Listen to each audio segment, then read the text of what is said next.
In this desolate world, where everything is in ruins, food is hard to come by. However, the children in this bleak place are always searching for anything that might have even a little value because they can only get food if they have something valuable to trade. You see, there's this golem that roams the barren streets, and whenever kids stumble across this walking piece of stone, they always try to offer it something valuable. In return, the golem gives them food. This golem only appears in Sector 50, and nobody knows where it came from or who its owner is. However, it's not always guaranteed that the golem will accept just anything in exchange for food. It has to be something the golem finds valuable, which is why children often end up with nothing in return. Right now, a group of kids is frustrated because the golem just refused to take their flashlight, even though yesterday it accepted one. As angry as they are, they know better than to retaliate. There's always the risk that they might end up dead. There's a saying that golems have been seen entering the streets and killing people. Then there's this white-haired boy, Ray. The moment he spots the golem, he quickly steps in its path and offers everything valuable he's managed to gather. The golem takes note of the items and proceeds to grab the bag. And then, it flips the bag over into its mouth. Seeing the massive haul Ray just traded, all the onlookers are in awe. They have no idea how he managed to get his hands on so many valuable items. What makes it even more frustrating for them is that this isn't the first time Ray has pulled off a trade this big. Meanwhile, the golem starts dropping food supplies, and the amount Ray receives is enough to completely fill his backpack. The kids on the sidelines can't help but feel jealous and angry. It just doesn't make sense to them as to why does this one guy get so much food while they're left starving. At one point, some of them even consider stealing his supplies, but a few of them quickly shut that idea down. Apparently, Ray has a reputation. People call him the Ghost of 17th Street. As Ray walks from Sector 50 towards 17th Street, he suddenly senses the presence of people hiding in the shadows. His senses are so sharp that he can tell exactly how many there are. If he has to be precise, there are 7 people. So, he invites all these sneaky bastards to step out of hiding, especially since he already knows they've been following him for a while now. Enter this fat kid backed up by 6 others. The fatty doesn't forget to give props to our boy's sharp senses because they made sure to stay undetected while trailing him, yet they still got exposed. This fat kid is Ron. And this isn't the first time this fat sucker has pulled a stunt like this. Ray has already warned this shithead not to cross paths with him again. The last warning was crystal clear. If Ron ever showed his face like this again, he wouldn't be able to walk afterward. But Ron doesn't seem to care. Instead, he makes it clear that he's not going anywhere unless Ray hands over his supplies. Just put the fries in the bag, lil bro, or else. Fatty throws in a threat of his own, warning Ray that he won't be walking out of here safe and sound if he refuses. But my guy doesn't buy it for a second. If anyone's about to end up in bad shape, it sure as hell isn't him. Like I told you before, Ray has a reputation. He's the Ghost of 17th Street, a white ghost who moves without making a sound. And anyone who tries to mess with him are the ones who end up in the worst possible situation. But Fatty lets his ego get the best of him. He makes the big mistake of throwing a punch at Ray. But my guy barely even reacts. Just tilts his head slightly and dodges that punch like it's nobody's business. He then uses this brainless fool's own momentum against him, making him trip. But before Fatty can kiss the ground, my guy grabs him by the shirt, then delivers a devastating punch straight into his gut.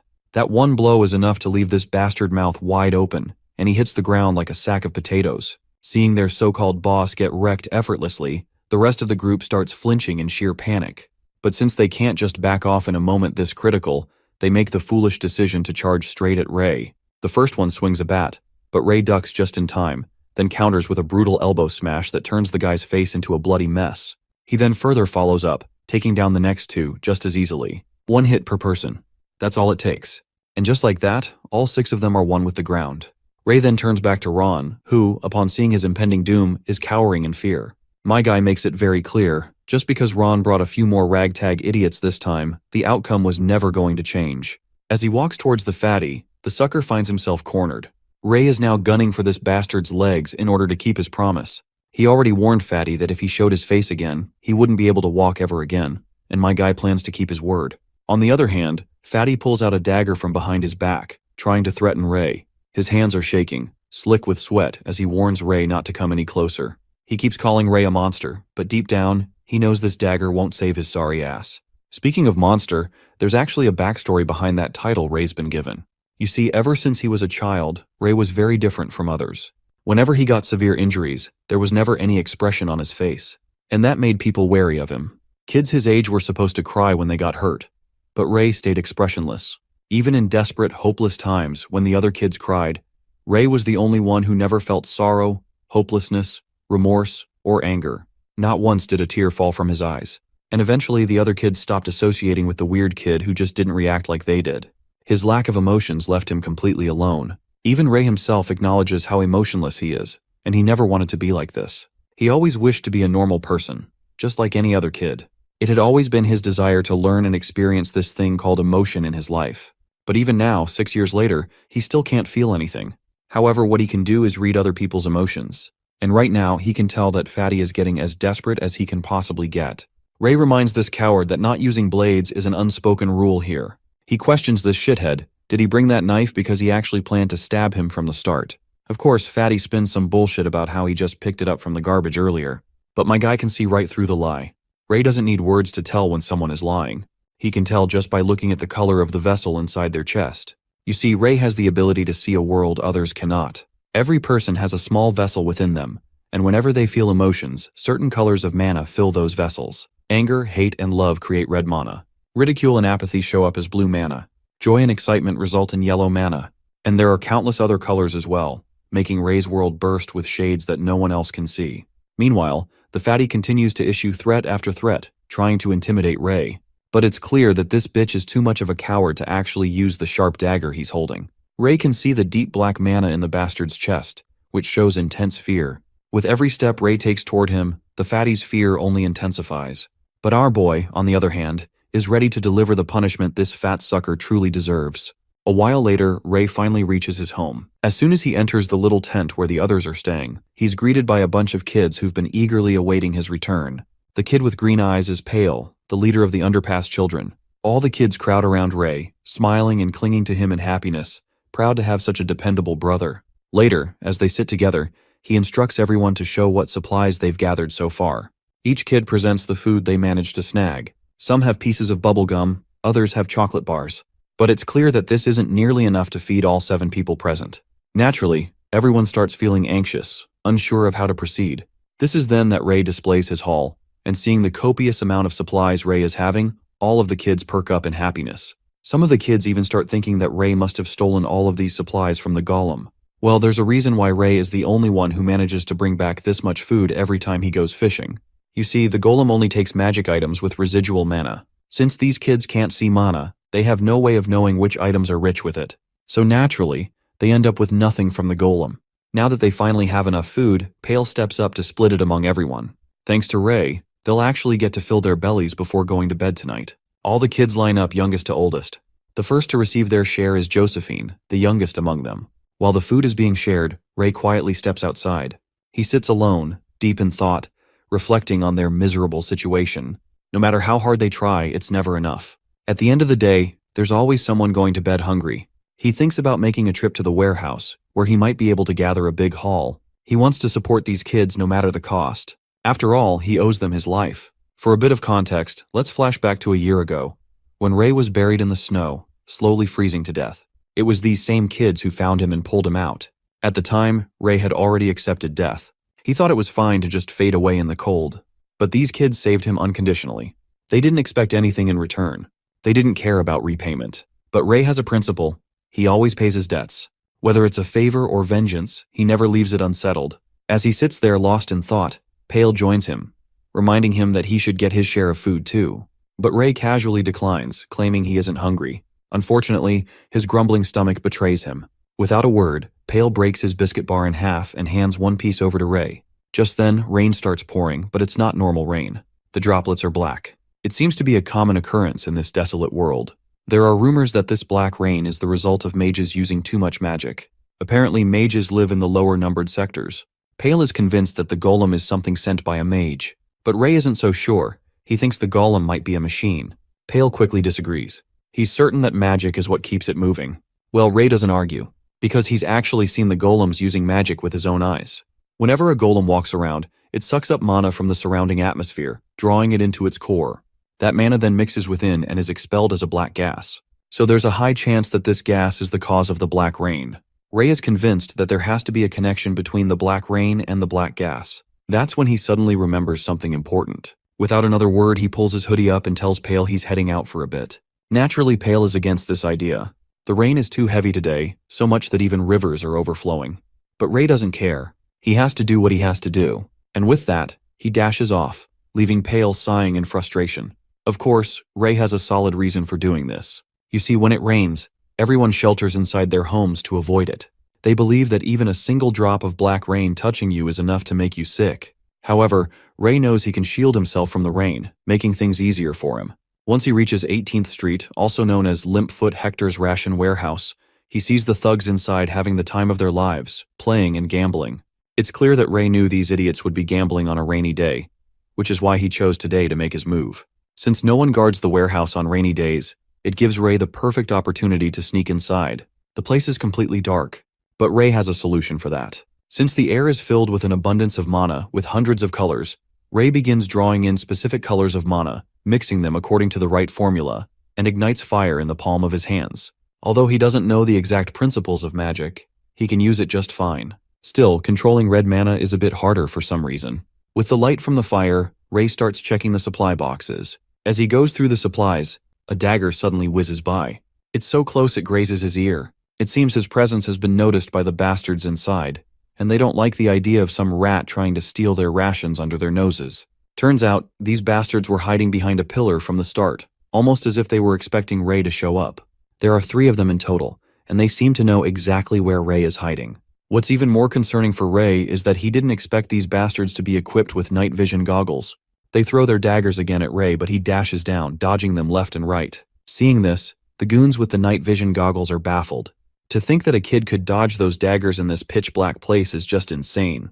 The other goons berate their fellow to aim properly next time, but the poor guy gets rocked with a punch from Ray before he can even throw his dagger again. At this point, they're all bewildered at how this kid can see them in the dark. What they don't know is that Ray can easily see the color of their vessels. Right now, their vessels are glowing dark red because of the rage building inside them. One of them launches another dagger with all his strength, but Ray is already ready to dodge the oncoming strike. By reading the flow of mana from the vessel through the arteries, Ray can predict and easily dodge the blow. Once he dodges, he follows up with a kick to the guy's neck. With 2 of them down, only 1 remains, but the last one also gets a solid punch to his guts for his troubles, and that's how the 3 of these suckers end up face first on the ground. This is when another bastard barges into the warehouse. This one sounds trouble, because as far as Ray can recall, this guy is Humphrey, the Hector Group's executive. The bald bastard is disappointed to see all 3 of his men kissing the dirt, and what's really tweaking him out is the fact that they were wrecked by a rat. Even Ray doesn't want to mess with this guy, so he pulls his hoodie back over his face and decides it's time to get out of there. He quickly dashes and tries to strike the bastard across the chest to move him away from the entrance. But that punch Ray lands is barely more than a minor inconvenience to this bastard. In return, he tries to grab Ray by his head, but Ray ducks backward just in time, barely escaping. The bald bastard then follows up with a punch that sends Ray skidding across the floor. The bald bastard acknowledges that Ray indeed has some solid reflexes for a kid his age. Meanwhile, Ray internalizes that this guy is packing some serious power. The bald bastard starts throwing punch after punch, but Ray manages to dodge them all, moving left and right with ease. While Ray might be able to dodge, he knows he can't keep it up forever. He needs to figure out something before he gets knocked out. That's when he notices a gap in the bastard's defense and quickly strikes his chest. As soon as his hand connects, he intensifies the fire in his palm, and that little moment of distraction is enough for Ray to vanish from the spot like he was never there. The other shitheads guarding the place quickly scatter around the warehouse, thinking that since that brat fought Humphrey, he won't be able to go far. Ray starts to feel concerned, because at this rate he's indeed going to get caught. But then he notices a stone and throws it to draw their attention away. Those goofy-ass shitheads take the bait and begin running in the opposite direction, while Ray makes his escape.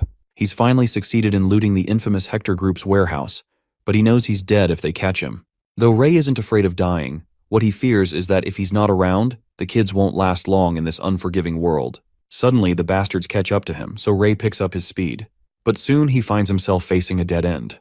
Now that he's cornered, the bastards pull out their weapons and tell him to come here and spit out what he stole before they start poking holes in his stomach. Since he doesn't see Humphrey around, Ray feels confident that he can win, so he starts charging some mana in his fists. One of the bastards charges at him, but Ray sidesteps and delivers a solid uppercut to the bastard. Then comes the other guy rushing, but Ray quickly grabs the bastard's dagger hand and produces some electricity, frying the bastard's head and leaving him down for the count. Suddenly, Ray hears more of these guys coming toward him. It looks like they won't stop pursuing him until he's caught, and Ray isn't sure if he can use his magic indefinitely. This is when he notices the garbage bin behind him and quickly takes refuge inside. The bastards also search the area, but they find no one other than a few of their companions, so they continue forward, determined to find him. They can't afford to lose him. With the rain pouring heavily, the footsteps start to fade, which means no matter what they do, Ray is confident they won't find him here. He decides to stay in the bin for the night because if they follow him to the bridge, the kids will be in danger as well. With that, he spends the entire night in that bin. The next day arrives, and he wakes up to the light seeping through the cracks. He hops out of the dustbin, but is immediately exposed by a bastard standing just outside the bin. Ray can tell just by the color of his vessel that this dude is absolutely angry, and our boy isn't sure if he can handle this bastard alone, given he hasn't fully recovered yet. The bastard finally lunges, trying to kill Ray. But that's when my guy also pulls a dagger of his own and swings it at the bastard. However, the bastard evades the attack and swings back at his opponent. While attempting to dodge the attack, Ray loses his balance and trips. This gives that bastard the perfect opportunity to deliver the final blow, but just before the shiny dagger reaches Ray's eye socket, someone shoots the bastard down, killing him on the spot. The bastard behind the trigger is another sassy guy who seems to already know about Ray. This guy is black-haired Niles, the 17th Street boss. He can't help but warn Ray about the dangerously close call he just had. If the gunshot was even delayed for a second, Ray would have been pushing up daisies. Ray, in response, questions him why he is here, since Niles is usually not awake this early. To which Niles says yes. He claims to have heard rumors that Hector's guys were on the prowl. He then notices the canned food Ray is hiding under his hoodie, and is sure that Ray must have swiped the haul under Hector's nose. For that, he can't help but call out our boy for his bold move. Ray in return reciprocates with a thanks, but Niles clarifies that it wasn't a compliment, so there's nothing to feel proud of. Internally, Ray is unsure how to handle Niles. Because people like Niles have emotions so monotonous that their vessels never really fill up, so he can't tell what this dude is even thinking. Niles, on the other hand, warns him to be careful, or else he'll die if he continues pulling stunts like this. There are people he should not be mingling with, and Ray should know better. But for our boy, endangering his life is still better than starving to death. Well, Niles has no room to argue about that, so he just reminds Ray that they're both equal now. Ray saved him once, and Niles in return saved Ray. But Ray claims that he never intended to save him. Ray merely mistook Niles for supplies when he was floating down the river. But still though, the blackhead still can't deny the fact that he ended up living because of this little brat. Still, as far as Ray remembers, he's already been repaid for the favor. In order to provide some context for what they're talking about, we transition a year back in time. There, Ray happened to pull Niles out of the river. Apparently, Niles used to be an executive of the 46th sector, but he was betrayed. Or at least, that's what Niles claims to have happened. Though Ray is sure it's not a lie, especially since Niles was the one who taught him lessons as a repayment for saving his life. This is when Ray brings up the important question. He asks Niles if he can join an organization. If he has to be specific, he wants to join Niles' organization. The only reason Ray wants to join the organization is to keep those kids safe. Niles does not give any immediate response. He just walks away from the scene and stands behind a wall. He then asks an unexpected question, asking Ray if he can use magic. Ray is shocked and questions him how he knows this much. To which Niles does not respond outwardly, but inwardly, he's very intrigued to realize his hunch is right on the money. Initially, he had seen Ray lighting up a fire without a lighter. Ray, on the other hand, continues to question him about how he knew he could use magic. Niles finally speaks, claiming that one fellow magician had told him that there is mana in the air, which is used for magic, and that there are only a handful of people who can detect and use mana. Ray then asks him if his fellow magician also mentioned something about colors, to which Niles does not remember any mention of colors, but his fellow magician did claim that mana is invisible and cannot be seen with the naked eye. This sparks Ray's curiosity even more, because he can clearly see these different types of colors in the air. Ray questions him once again, asking if he might be forgetting some crucial detail, but this only agitates Niles, as he believes he has already told Ray everything he knows, and at this point, Ray is just trying to push his buttons by asking the same thing over and over. Back to the topic at hand. Ray wants to know if his request to join the organization will be approved or not, to which Niles declines his request for some obvious reasons. When Ray inquires about the reason behind this blunt rejection, Niles once again gives Ray the silent treatment. In order to learn the real reason behind Niles' hesitation to take Ray into the organization, here's a bit of background. You see, all the sectors are along the Elton River. If you go up to the river, you'll arrive at other sectors, and you could probably escape the slums and find a better life there. So, Niles believes that it would be too much of a waste for a kid with such abilities to die here. Well, we now know the reason behind Niles' rejection, though he does not say this out loud to Ray. Instead, he simply asks Ray if the thought of leaving the 50th sector has ever crossed his mind. He even offers to help find him a car if he plans to leave this place. Ray, however, simply declines the proposition as he has kids to take care of. But Niles assures him that he is already planning to open an orphanage here, so Ray can leave the kids in his capable hands. He promises to give a better life and make sure they are not dying in the streets. Meanwhile, Ray can't figure out if this guy is bluffing or telling the truth, especially since his vessel color doesn't change at all. Though Ray is not doubting Niles, especially since this guy has always kept his word. Ray then warns Niles about Hector's group, because those guys seem to be preparing to start a war.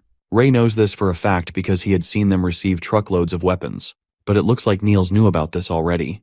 Not to mention, the fact that he just killed one of their guys is a definite declaration of war. Ray reminds him that the people in the stores will suffer if he loses the war. Suddenly, Niles' driver calls him out, reminding him that they should be leaving now.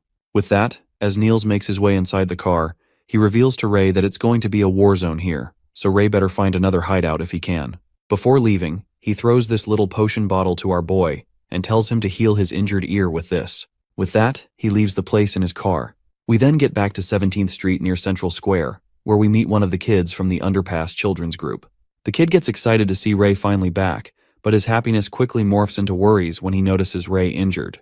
But Ray quickly tries to assure the sobbing kid that he just fell, nothing else. While the poor kid wipes his tears off while feeling relieved and happy that he was not into fights, Ray notices this whirlwind of emotions inside this kid. To think that a single person can feel so many emotions at once is something that never fails to fascinate him. He then hands over all of the canned food to the kids and tells her to head to the tent first and also inform Pale that he will be back soon. By the way, this kid's name is Josephine. While the kid walks his own path, Ray turns to the old woman, Viola, and asks her if she told Josephine anything. Apparently, this old woman is blind, which explains why she didn't react when Ray appeared in the scene. She is a storyteller. She responds to Ray's question by answering that she was just telling her about the rainbows. Ray gently cautions the old woman to perhaps not always tell the kids these fantastical stories, because he doesn't want them to develop feelings of inadequacy, and it could make them less content with the streets they are currently living in.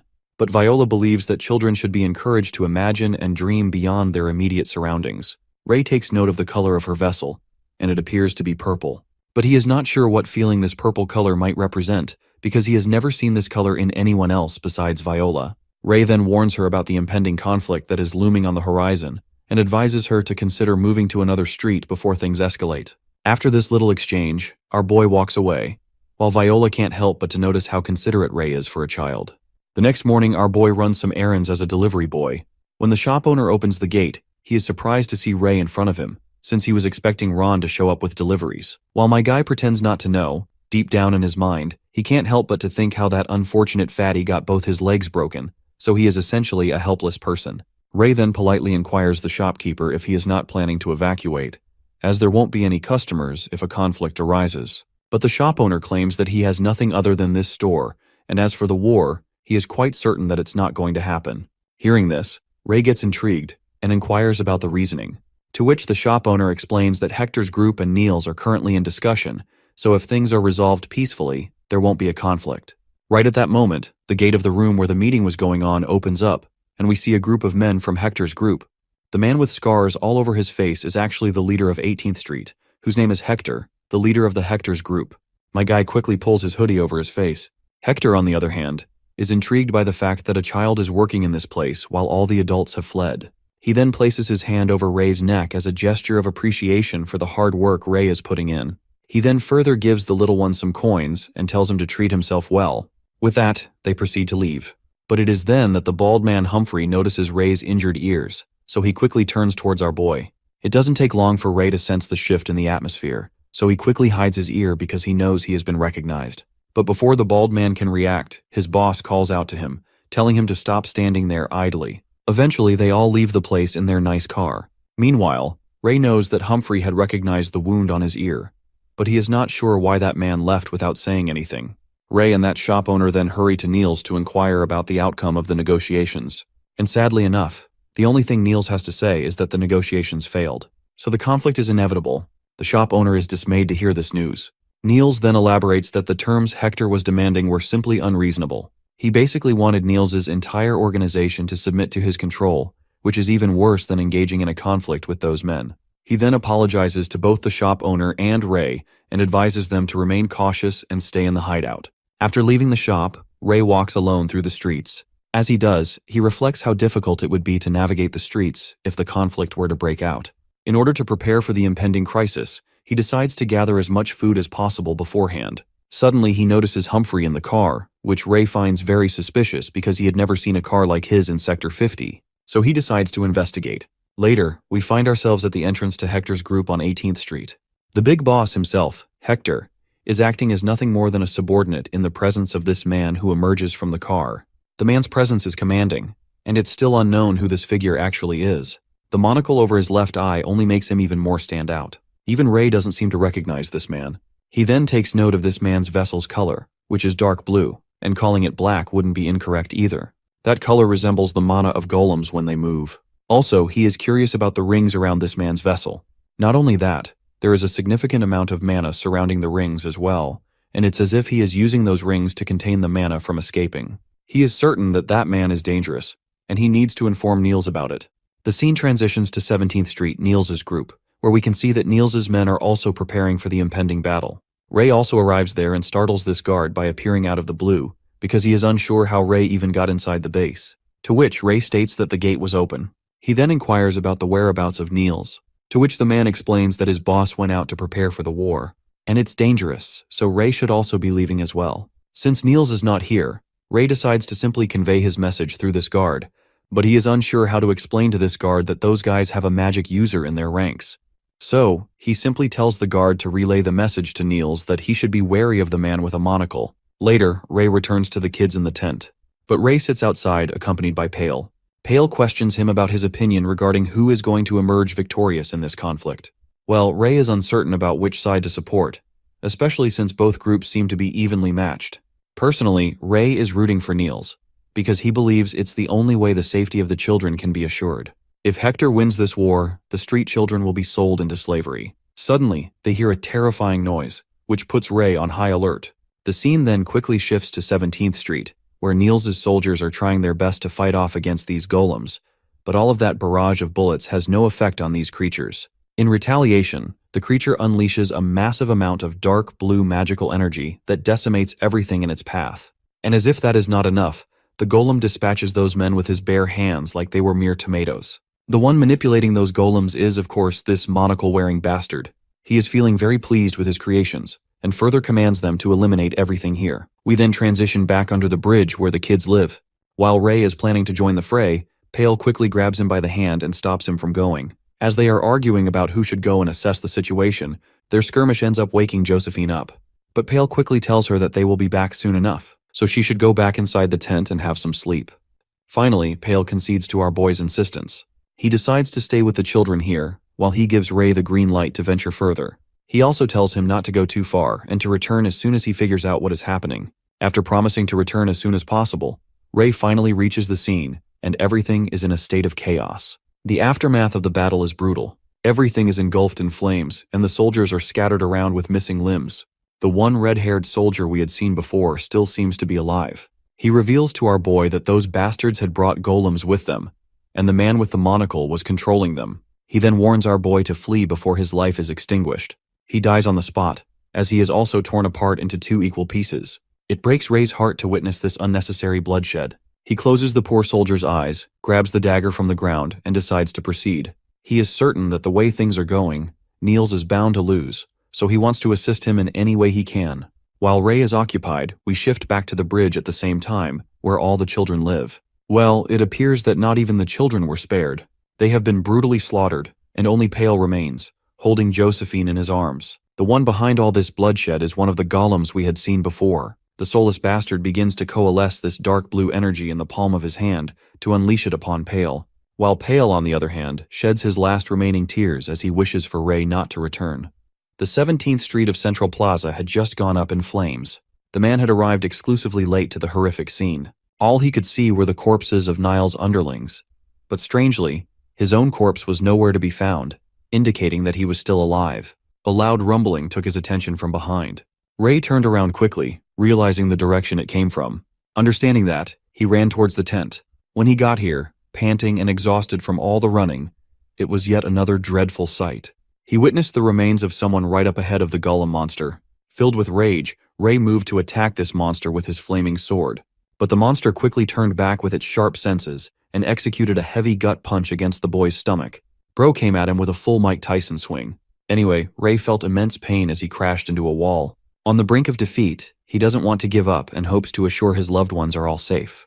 It was at this moment that a voice called out in his mind. He relived the memories of the children, the people who adored him every time he came back. It empowered him for a moment, before those mellow memories became a terrifying nightmare. All of those children had been brutally murdered. Lorraine, Leia, Corden, Miles, Josephine, and Pale were all gone. Ray pitifully denied the reality, reaching out for them. He can't accept the loss of their lives without having to repay them for their kindness. But it matters very little since the silver-haired boy is about to meet his own end here. He hears a familiar sound, the same sound that he heard during a fight. This was the bastard golem who became responsible for ending their lives. And now, it is preparing a blast to end Ray too.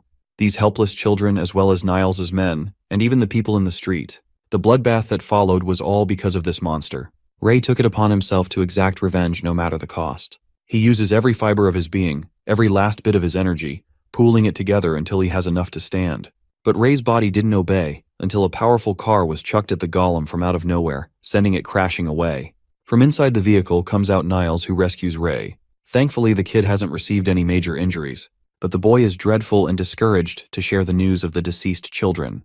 Niles horrifically turns and realizes what went down. He apologizes to the child for being too late to the scene. Ray doesn't want to accept it as his fault.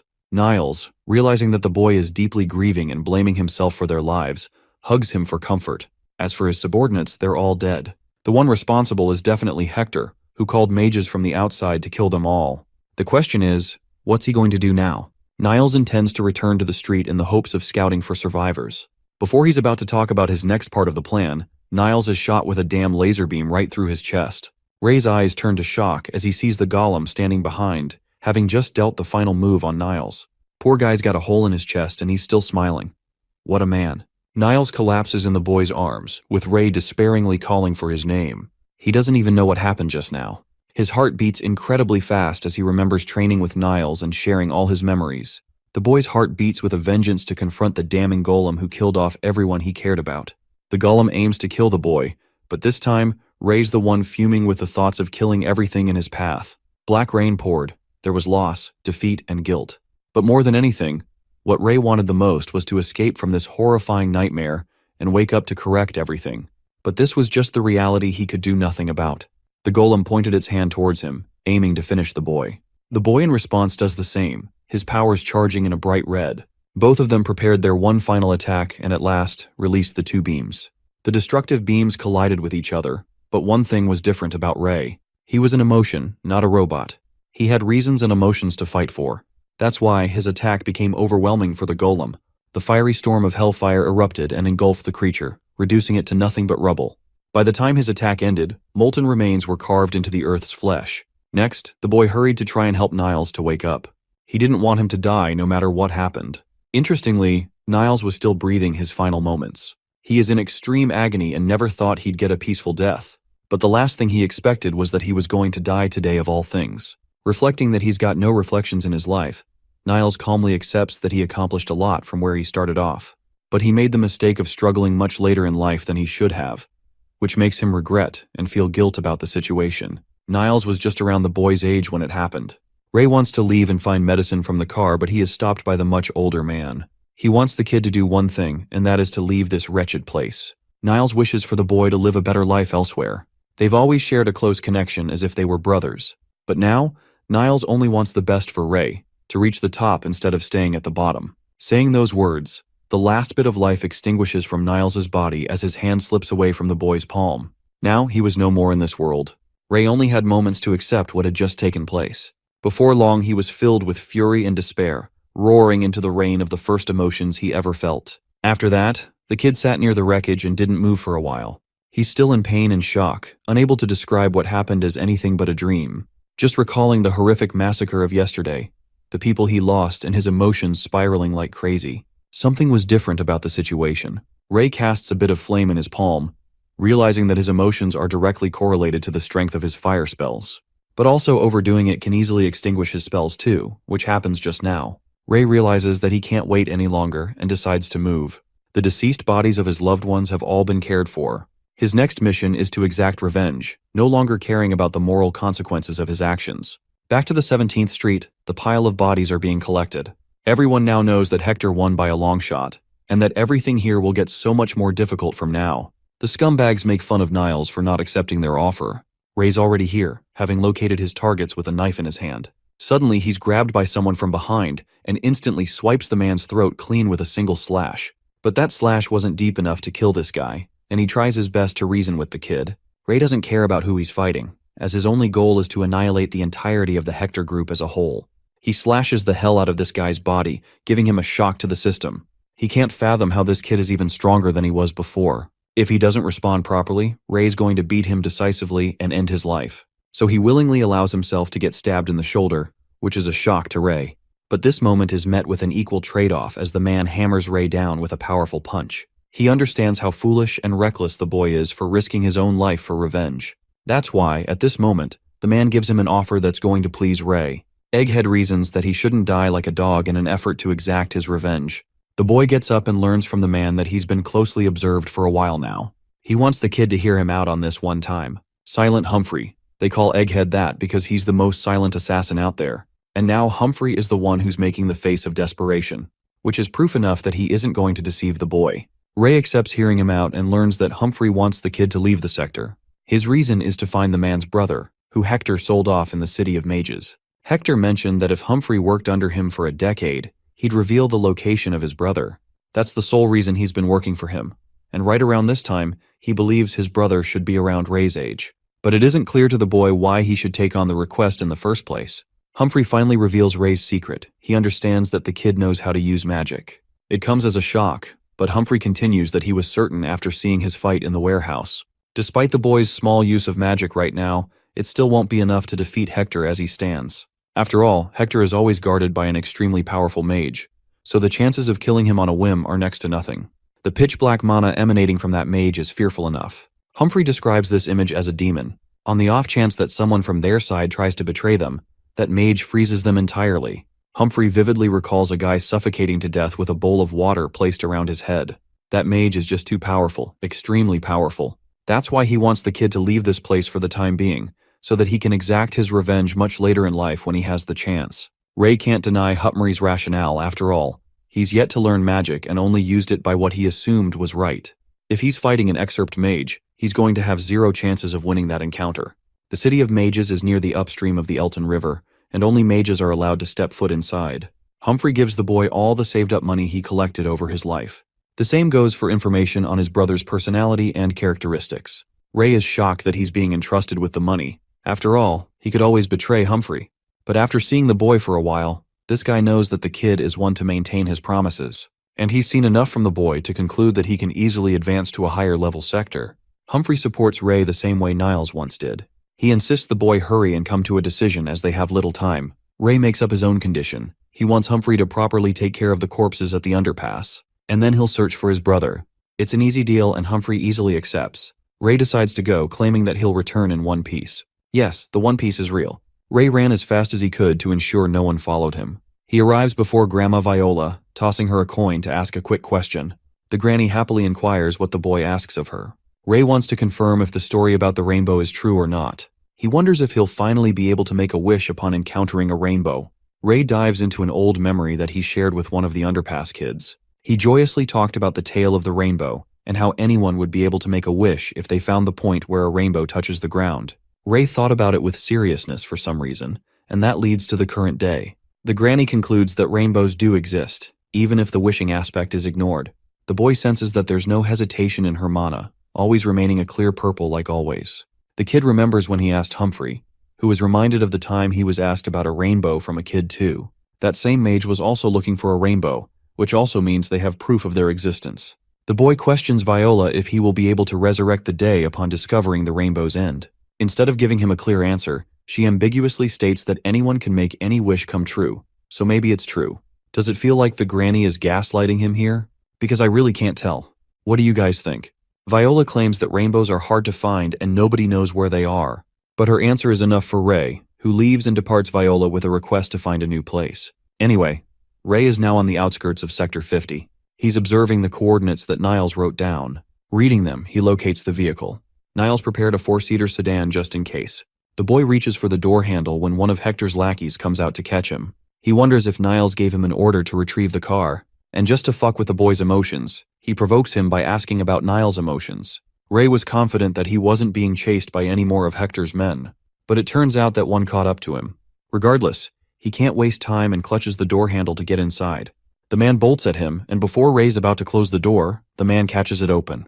He roars at the kid to open the door. Ray's already exhausted much of his mana, so his strengthening magic isn't working wonders here. He forces a fire spell, precisely aiming at the guy into a finger beam before blasting his brains off. He kicks the corpse away and steps on the pedal full speed. Ray's finally going to experience what life is like outside of Sector 50. Having arrived someplace far away, the kid comes to a stop before inspecting the car's trunk.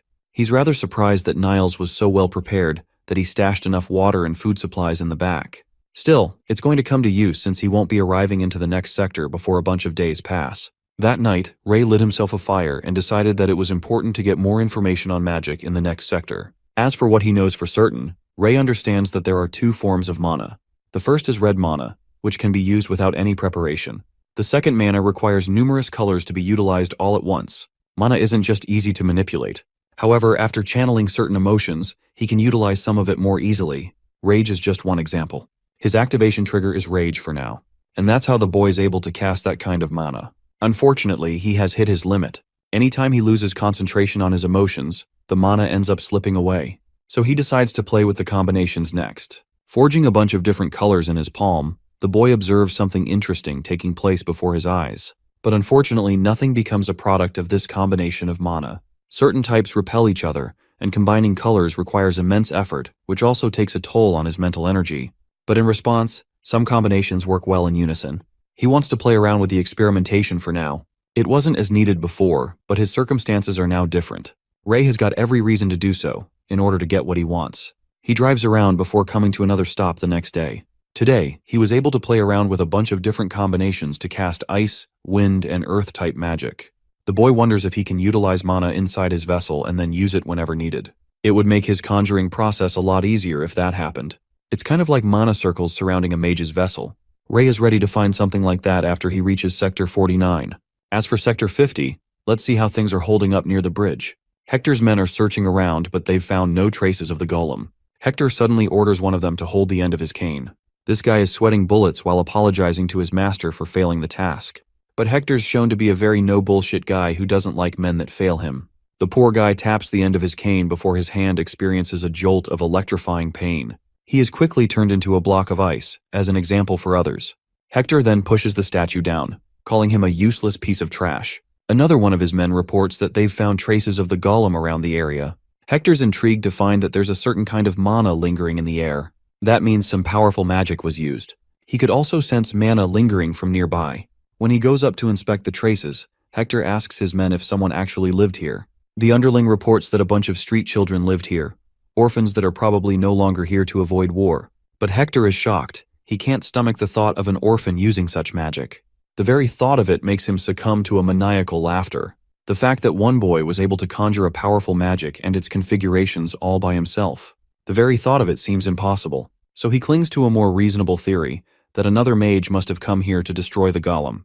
He wants his men to investigate what happened underneath. Some part of Hector thinks that if an orphan kid did pull off the impossible, then that boy must have the potential of a genius archmage, and could become a force to be reckoned with. It's about time, but finally, Ray has arrived in Sector 49. Before he came to Sector 49, the boy had a talk with Niles before he died. He learned about Sector 42 being in a similar state of chaos, and also learned that it was much bigger in size. The buildings were bigger, and there were streets. But it wasn't anything special. But if you go upstream, the sectors experienced notable changes. That was the case for the 49th sector. Ray, having stepped foot here, is shocked to remark about its size. There's also a lot of weird things going on around him. There are no golems in sight either, so he wonders if they're home to only the 50th sector. The boy moves along, hearing many people chat about their lives. Arriving at the 36th street, he has confirmed that there are way too many streets here than compared to his previous sector. Ray wants to advance his pace and learn as much as possible about magic, especially the mage Hector and his vessel circles. That's going to become his key to exact his revenge. Then there's his objective to look into the prismatic colors and the city of mages. Not to mention that he has to get a job to acquire money. While he's got the money from Humphrey to survive for a while, this journey is going to need more than that. Ray suddenly spots a bookstore in front of him. The Veronica bookstore, the name itself is enough to draw the boy's attention. But he's never known a bookstore and doesn't know what it means. Recalling one other conversation with Niles, the boy learned about many things from him. He learned how to read for the most part, so he's eager to explore this bookstore. Inside, he sees squares filled with letters to label them. Ray hasn't ever known about something like this before. Suddenly, one voice calls to him. It's a red-haired girl who accuses him of breaking the window and stealing her books again. She's seriously annoyed that this guy has shown up to steal from her again. But Ray doesn't know why this damsel is in distress, or why she's accusing him. He learns that the books are the items inside the store. The girl emphasizes her point and orders him to leave. He can see a plethora of colors emanating from her. Emotions of excitement, joy, discomfort, and annoyance. The boy wonders if it's even humanly possible to feel so many emotions all at once. She's out here screaming at him like a madwoman, while Ray is questioning what she's ranting about. The boy calls her a weirdo, which gets on her nerves as she becomes supremely angry and tries to remind him of her father's status. Ray doesn't want to deal with a problematic child, so he leaves on his own. Back to the streets, he sharply observes a bunch of kids looking at him with a cautious gaze. The boy understands, because he's a stranger who's just entered their sector after all. Ray now understands that this part isn't any different from what happens in Sector 50. Back to his car, he collects his thoughts. Ray has explored a bunch of streets, and yet he ultimately failed in searching for something related to magic. He wants to invest his search into wider areas tomorrow, until he hears something nearby. It's the same kids again, and they've come here to beat him up. Ray isn't surprised, and senses 4 of these guys from his car. The kids all draw near until they reach the door handle. Their intention isn't to kill, but to knock him out without any noise. They also want to snatch the car keys and steal the food. But before any of the kids can make a move, Ray shatters the window and takes down one of them with ease. With one guy down, the rest are startled. Ray jumps out to target the blue hoodie kid. He knocks the kid out with one swing across his chest. That's 2 down. The third kid attempts to kill Ray with the full swing of his metal pipe. Unfortunately, he greatly underestimated his opponent, as Ray catches the pipe with little to no trouble and tosses it away. The boy, now intimidated, orders Ray not to draw any closer. Ray, on the other hand, fearsome as ever, instructs the children to hold their teeth shut. Then, he proceeds to beat the ever-living shit out of them until they're reduced to a sorry state. After the beating, he questions how many streets these kids own. The kids go all quiet, until Ray uses a forceful tone to demand an answer from them. With his hands crossed, projecting fear over the goons, Ray repeats his question. The beat-up kids look miserable. They can't even look at Ray straight. Seeing as they refuse to answer, our boy demonstrates a little more force. He singles out one of the goons, and the fool immediately cracks under pressure. He confesses that they have control over 3 streets inside Sector 49 in total. Ray presses for specifics, and the captive lists streets 23rd through 25th as their territory. In his chest are mana colors indicating anxiety, uneasiness, and fear. Those are telltale signs of a liar, and liars get their hands stomped out. As Ray mutilates the goon's hand with his foot, the other 2 watch in fear as blood paints the ground. After getting some good old-fashioned torture done, Ray turns his attention to the other 2. Locking onto the meeker and more weak-willed goon, Ray seems a little too good at interrogations. This time, he did not need to cause any pain. The goon just swears to tell the truth and nothing but the truth in fear of what might happen to him. According to him, they run 14 streets with 52 members in total. Their leader goes by the name Kedrick, and their base is an abandoned factory. Ray is not expecting these kids to run 14 streets. They are bigger than he initially thought. He orders the goon to raise his head and introduce himself. With a voice crack, the goon stammers his name, Neshu. According to this rat, the boss ordered them to beat Ray within an inch of his life and steal whatever food, money, and supplies he had. The boss also shared a warning, saying that he is always watching everything.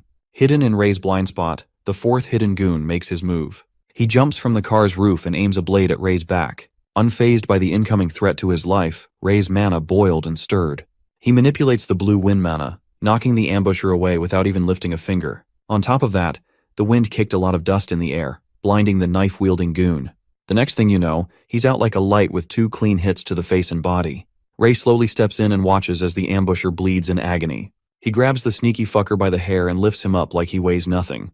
Ray wants these goons to go back to their boss and return the threat. He can see everything too. After that little incident, Ray continues researching Sector 49. Just like in his home sector, the people here don't know about magic at all. He also learned about books and bundles of paper with all kinds of written information inside. If there are all kinds of books, there are bound to be ones about magic, right? While he quietly traverses the streets, some unremarkable side characters invite him to a less crowded place. Ray's defenses instinctively come up, but the side characters assure him that they did not come here to fight. When asked if they belong to the same group as the kids that he trashed the other day, the trio truthfully answers that they are. Side character number 1 is quite impressed that a single person can beat Anthony, Horn, and Melber half to death in such a grand fashion. The boss shares the same sentiment, so he wants to meet with Ray. Side character number 1 pulls out a note. Unfortunately, the 3 of them cannot read at all. They are ordered to say exactly what's written on the note, but none of them are literate. Running out of patience, Ray swipes the note out of their hands to read it himself. As he skims over the short note, the side characters look at him like a mystical being. Given that he can read, he might as well be. In their gang, only the boss and someone named Waver can read. The note was simple and confident. It is an assurance that Ray will never starve if he works for the gang. After seeing the note, he turns to the useless side characters and asks how they go about picking their boss. Just like most groups in the lower sectors, the process is simple. They pick the leader based on strength. The strongest becomes the boss. Accepting their invitation, Ray led the way to meet with this boss they kept yapping about. After a few minutes of walking, they reached Kedrick Group's base, the abandoned factory. Side character number 1 slowly opens the gate and the tension is palpable. As soon as Ray enters, he immediately feels a similar vibe to the seedy orgs in his home sector. A young man chilling by the homeless bonfire notices the arrival of their guest of honor. Wearing a flashy jacket, decent drip, dark bags under his eyes, and messy hair, the boss stood up in attention. Ray introduced himself and noticed something odd about Kedrick's loadout. While there have been times when mana flows out from junk, Ray has never seen an object emit as much mana as Kedrick's ring. The boss sits back on his throne and offers the opposite seat to Ray as a valued guest. Ray did not have to look back to feel the murderous glances the goons were shooting him. He is not fazed by all that, though. Kedrick is just making sure to assert dominance on his home turf. For such a young boss, his leadership is surprisingly proficient. Seeing Ray stay calm under pressure, Kedrick is impressed with his nerves of steel. When asked where he came from and what the deal with the car was, Ray answered truthfully. As soon as he says that he came from Sector 50, the goons were taken aback. None of them had ever heard of someone coming up from Sector 50 before. They have heard of people coming down from above, but never the other way around. Kedrick makes his men shut their traps with a wave of a hand. He's become even more fascinated with Ray and his story. The kid is more than qualified to enter their organization. Kedrick then explains that he is planning on eventually joining a bigger org. They are in talks with a super famous org from Sector 45 known as Merc Red. They have drafted an agreement to get absorbed into Merc Red's ranks once they reach 66 members. For Kedrick and any random street rat in Sector 49, that is enough of a reason to join the gang. It is an opportunity to raise their status after all. While Ray is quite fascinated by the agreement and the idea of joining an org, he can't completely buy into it because he refuses to work for someone weaker than himself. Upon disrespecting Kedrick to his face, the atmosphere in the abandoned factory shifts. Kedrick's smile vanishes. With crazy eyes staring Ray down, he asks if this kid from Sector 50 just called him weak. Ignoring the rising tensions, Ray explains that strength determines everything where he came from. Leaders are judged by their power and not by how well they talk. One of the goons interjected to curse Ray out. Kedrick's hand, wearing the ring, swoops in to grab the goon's neck, tightening it close to the point of crushing. The boss is lashing out, and he hates being interrupted by underlings who speak out of turn. The goon pathetically apologizes while he is being terrorized by a psychopathic boss. From where he is sitting, Ray can clearly see the colors of strengthening magic coiling around Kedrick's mysterious ring. No matter what angle Ray views, it does not seem like the murderous boss is using magic himself. That ring is the only thing even remotely magical in this decrepit place. Getting bored of the violent display, Ray asked one of the goons when the tantrums were going to end. Quietly considering his options, he reckons that he can break that ring if given the chance. Fortunately, he didn't have to make a move as the ring's power slowly died down on its own. With Kedrick's calmer personality taking over again, he released his underling from the painful chokehold. He scratches his head and innocently apologizes for getting a little too heated. These sudden shifts in emotion are not normal at all. Now, they can discuss what Ray meant when he insinuated that he's stronger than the org's current leader. All they have to do is test that thought, right? When Ray doubles down on his insults, Kedrick's throne zooms past inches from his head. The ring's power has taken over again, causing the boss to go absolutely feral. He even asks his underlings if they are thinking the same thing. The poor goons hurriedly glaze their boss, telling him that he was the strongest. Ray is now certain that the ring is reacting to Kedrick's emotions. Seeing how sudden the shift in emotion is when the mana from the ring is cut off, it seems like Kedrick doesn't even know what that accessory is doing for him. Since Ray wants to see his strength, he proposes a fight for the leadership position. The loser works for the winner and all that jazz. Kedrick smiles, obviously liking the idea. He sets the time for the duel in 1 week. The boss wants to make a show out of it. He wants to fight while everyone's watching, including guys from other gangs. That way, they will be certain who's stronger in front of countless witnesses. Before he goes, Ray asks Kedrick where he got the ring. The boss playfully promises to let Ray know the answer to that question if he wins. But given how heavy the stakes are, Kedrick won't let something like that happen. The very next day, Ray roams the streets with the thought of the magical ring still lingering in his mind. Eventually, someone threw a rock from his blind spot. With his unnatural sensitivity and inhuman reaction time, he caught the rock before it hit his head. More side characters from the other gangs of Sector 49 have come to mess with Ray. They even have spooky weapons on them. Ray is stuck in the middle of a sketchy alleyway, surrounded by armed and dangerous gangsters on both sides. They kept on yapping about running these streets and fixing Ray's attitude. Our boy had already had enough of this useless blabber. If they are going to fight, there's no need to waste any more time. As expected, he made quick work of these untrained brats wielding bats. No matter where Ray goes, people just keep on picking fights with him out of nowhere. It must be because the word of his duel with Kedrick is spreading. Though Kedrick's gang is not attacking as instructed, the other gangs are free to do as they please. Allowing a stranger to walk around unscathed in their territory must hurt their fragile pride. They are even going as far as forming alliances to keep Ray in check. Nevertheless, everything is going according to plan so far. These random fights are making his magic stronger as he gets more accustomed to combat. As he gains more experience, his casting speed becomes faster, and the mental strain decreases. Overall, provoking more fights against every gang out there is a good choice. That aside, there is still one more concealed presence tailing him. Ray urged this hidden tail to come out.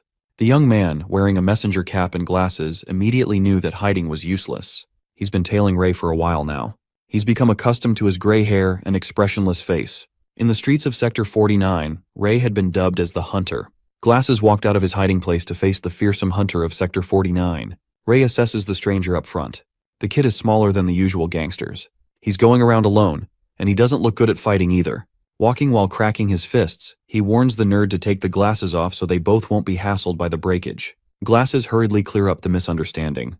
If it's not obvious by his looks yet, he did not come here to fight at all. He adds that he is far from a fighter. With his scrawny body, he'll be useless in combat. So, Ray asks what is up. The kid steals his resolve and introduces himself as Philip.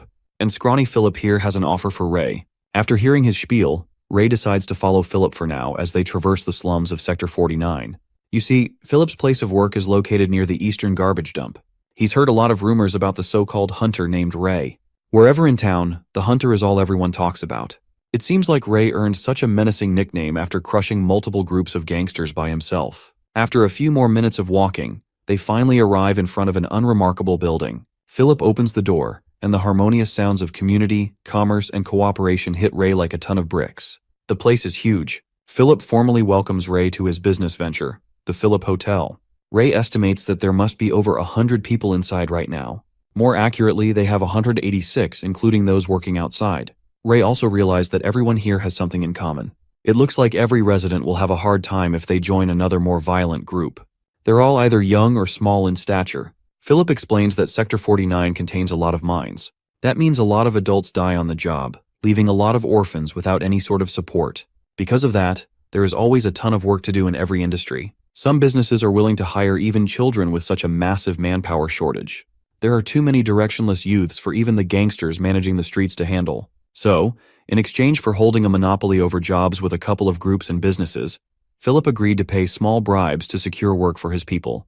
He is a manpower broker of sorts in this impoverished sector.